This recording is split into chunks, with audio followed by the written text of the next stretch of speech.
Hi guys, welcome to Geeta YouTube channel. ಇವತ್ತಿನ ರೆಸಿಪಿಲಿ ನಾನು ಕರ್ಮೀನು ಫ್ರೈ ಮಾಡಿದ್ದೀನಿ. ತುಂಬ ಚೆನ್ನಾಗಿ ಬಂದಿದೆ. ನೋಡಿ, ಕರ್ಮೀನು ಈ ಥರ ಇರುತ್ತೆ.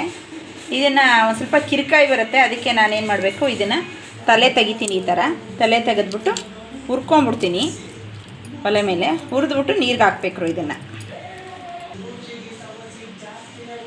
ಈ ಥರ ತಲೆ ತೆಗಿಬೇಕು. ಈ ಕರ್ಮೀನಿಗೆ ಅವರೆಕಾಳು ಹಾಕ್ತಾರೆ, ಒಣ ಅವರೆಕಾಳು. ನಾನು ಅವರೆಕಾಳು ಇರಲಿಲ್ಲ, ಹಾಗಾಗಿ ನಾನು ಚಿದಿಕ್ ಬೇಳೆ ಹಾಕಿದ್ದೀನಿ. ಇದರಲ್ಲೂ ತುಂಬ ಚೆನ್ನಾಗಿರುತ್ತೆ. ತೆಂಗಿನಕಾಯಿ ಒಂದು ಅರ್ಧ ಹೋಳು ತೊಗೊಂಡಿದ್ದೀನಿ, ಚಿಕ್ಕ ಹೋಳು. ನೋಡಿ, ಬೆಳ್ಳುಳ್ಳಿ ಹಾಕೋತೀನಿ ಒಂದಿಷ್ಟು, ಚೂರು ಚಕ್ಕೆ ಹಾಕೋತೀನಿ. ಹುಣಸೆ ಹುಳಿ ಹುನಿ ಹಾಕ್ಕೋಬೇಕು, ಅದು ಹುಣಸೆ ಹುಳಿ ಬಿಡಬೇಕು ಅದಕ್ಕೆ. ಈಗ ನೋಡಿ, ಒಂದೆರಡು ಟೊಮೊಟೊ ಹಾಕೋತಾ ಇದ್ದೀನಿ ರುಬ್ಬಕ್ಕೆ. ಒಂದು ಸ್ವಲ್ಪ ಈರುಳ್ಳಿ ತೊಗೊಂಡಿದ್ದೀನಿ. ನೋಡಿ, 2 ಕಾಳು ಹುರ್ಗಡ್ಲೆ ಹಾಕೊಳ್ಳೋಣ, ಸಾಕು. ರುಬ್ಕೊಳ್ಳೋಣ. ಇವಾಗ ಹಾಕೊಳ್ಳೋಣ ಮುಕ್ಕಾಲು ಸ್ಪೂನಷ್ಟು. ಬನ್ನಿ ಇವಾಗ ಒಗ್ಗರಣೆ ಮಾಡೋಣ. ಅದಕ್ಕೆ ಹಿಡಿತೆ ಸ್ವಲ್ಪ ಹಿತ್ತಲವರೆಕಾಯಿ ಇತ್ತು, ಅದು ಹಾಕಿ ಚೆನ್ನಾಗಿ ಫ್ರೈ ಮಾಡಿದ್ದೀನಿ ಎಣ್ಣೆಲಿ. ಇವಾಗ ನಾನು ರುಬ್ಬಿರೋ ಮಸಾಲೆ ಹಾಕ್ಕೊತೀನಿ. ಮಸಾಲೆ ಫ್ರೈ ಮಾಡ್ಕೊಳ್ಳೋಣ. ಇವಾಗ ನಾವು ಬೇಳೆ ಬೇಯಿಸ್ಕೊಂಡಿದ್ವಲ್ಲ, ಅದನ್ನು ಹಾಕೊಳ್ಳೋಣ.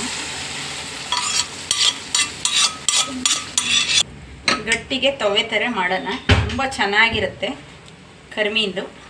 ಕರ್ಮೀನು ತಿನ್ನೋರು, ಲೈಕ್ ಮಾಡೋರೆಲ್ಲ ಇದನ್ನು ಮಾಡ್ಕೊಳ್ಳಿ ನೋಡಿಕೊಂಡು. ತುಂಬ ಚೆನ್ನಾಗಿರುತ್ತೆ ನೋಡಿ. ಇವಾಗ ಹುಣಸೆ ಹುಳಿ ಹಾಕೊಳ್ಳೋಣ, ಕಲಸಿದ್ನಲ್ಲ ಅದು. ಇವಾಗ ಕರ್ಮೀನು ಹಾಕ್ತೀನಿ. ಇವಾಗ ಕರ್ಮೀನು ಹುರಿದ್ಬಿಟ್ಟು ನೀರಿಗೆ ಹಾಕಿ ಇಟ್ಕೊಂಡಿದ್ದೆ ನಾನು. ಇವಾಗ ಹಾಕ್ತಾಯಿದ್ದೀನಿ. ಇದು ಗಟ್ಟಿಗೆ ತೊವೆ ಥರ ಮಾಡಿದ್ರೆ ಫ್ರೈನ ತುಂಬ ಚೆನ್ನಾಗಿರುತ್ತೆ. ಚಪಾತಿ, ಪರೋಟ, ದೋಸೆ ಚೆನ್ನಾಗಿರುತ್ತೆ. ಈಗ ಇದೊಂದೇ ಒಂದು ಮೊಳಕಲ್ಲಿ ರುಚಿಗೆ ತಕ್ಕಷ್ಟು ಉಪ್ಪು ಹಾಕ್ಕೊಳ್ತೀನಿ. ಉಪ್ಪು ಹಾಕೊಳ್ಳೋಣ. ಚಪಾತಿಗೆ, ಪರೋಟಕ್ಕೆಲ್ಲ ಆಗುತ್ತೆ. ಆಲ್ರೆಡಿ ನಾನು ಚಪಾತಿಗೆ ಮಾಡಿದ್ದೀನಿ. ತುಂಬ ಟೇಸ್ಟಿಯಾಗಿದೆ. ನಿಮ್ಮನೇಲೂ ಕೂಡ ಮಾಡ್ಕೊಳ್ಳಿ. ಕರ್ಮೀನು ಮನುಷ್ಯನಿಗೆ ಭಾಳ ಒಳ್ಳೆಯದು ಆರೋಗ್ಯಕ್ಕೆ. ನಿಮ್ಗೆ ಇಷ್ಟವಾದಲ್ಲಿ ಲೈಕ್ ಮಾಡಿ, ಶೇರ್ ಮಾಡಿ, ಕಮೆಂಟ್ ಮಾಡಿ. Okay, thank you.